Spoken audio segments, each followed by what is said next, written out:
for. So hopefully this is like a storming situation for Labour Party. Labour Party should understand that they were nowhere before Peter Obi came to the party and before Nigerians decided to support the party and Mr. Peter Obi. If they begin to feel like they want to chill with the big boys, you understand, they want to bam bam, in no time they will start running kitikiti, they will start running kata kata.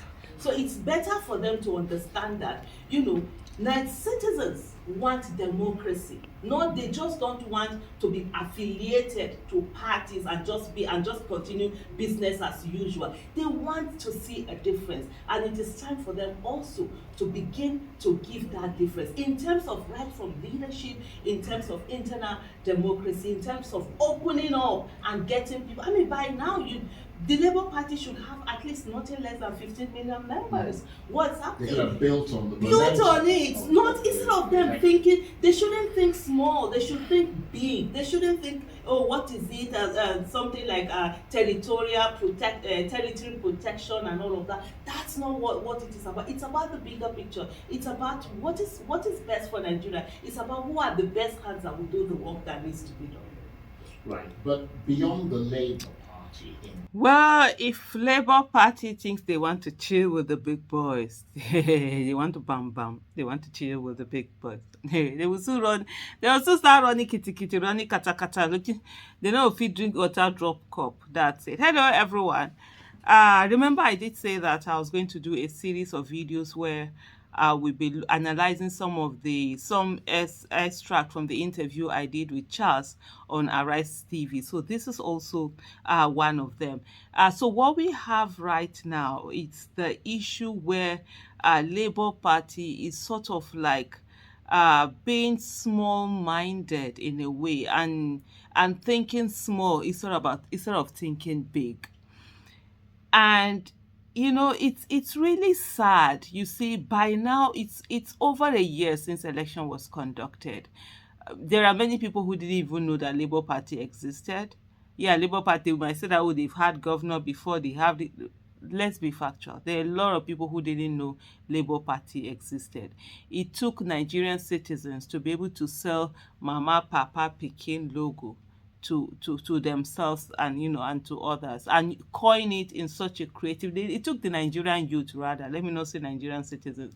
It took the Nigerian youth, that creativity, to coin it, because even looking at the logo, it was like, how do you make this? They were able to Mama, Papa, Pikin. The party itself is the one that doesn't even have its acronyms inside. It doesn't have its initials inside of the logo that they presented to the party. That's the LP, the Labour itself. And people were able to come together and sort of like hype it, take it up. What you would expect after that whole election was a moment of sitting down and growing, moment of opening up, moment of bringing in people, ensuring that you're getting the most competent hands to be able to creatively carry this party to the top. You would have working on the fact to say that in the next 2-3 years, it will be the main party, not even main opposition party, but the main party. Because there were people who were ready to give their all, who are still ready, some of them are still ready to give their all to this party, in ensuring this party grows, in ensuring, new constitution. I would have expected by now new constitution, reforms, rejigging, putting yourself out there, having more diversity, equity, inclusion, be part of what the party is all about, so that it begins to compete on the world level, not even just Nigerian level. But unfortunately, like what you have law of the lead, you can't grow. An organization cannot grow beyond the thoughts of the leadership. And so you're having a place where people are being territorial, where they are thinking, oh, they need to protect. What are you protecting? What are you protecting? Waiting there, where do they protect? I don't know. So you see, I mean, it's such You know, when you see, it's just like having a child who is so intelligent, who has such a big opportunity, and that child is not making use of it. It can be one of the most frustrating things. And then you just keep looking at, like, can't you people see the bigger picture? Can't you see what would happen? I remember before the election when there were a lot of issues. Some were like, oh, obedient movement, they are trying to do the, I was like, can't you see, when you guys, when you win, you are going to be the government in power. It's not going to be me. It's not going to be any of those obedient you're talking about.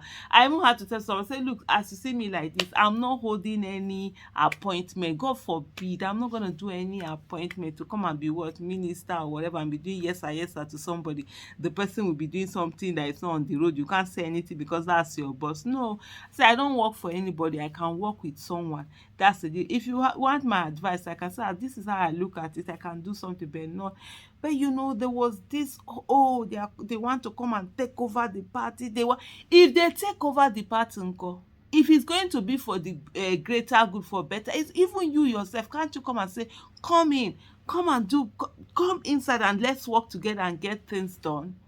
Instead of all of this thing, then now it's just, it has reduced itself to where it used to be, where it's just bare.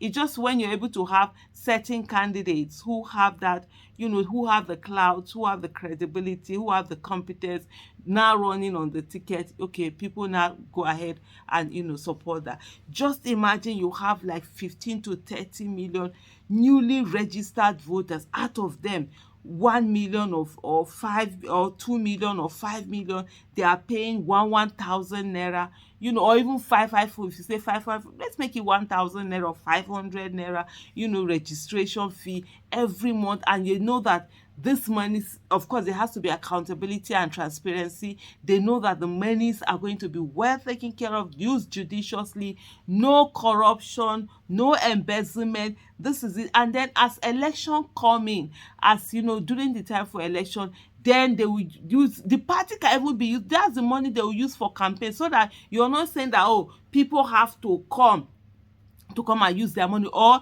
you need to put expensive form for you to be able to get money that you use to run the party. No, that's an archaic method of thinking, that you have to make it expensive. Make your form as cheap as anything, probably 100,000 naira.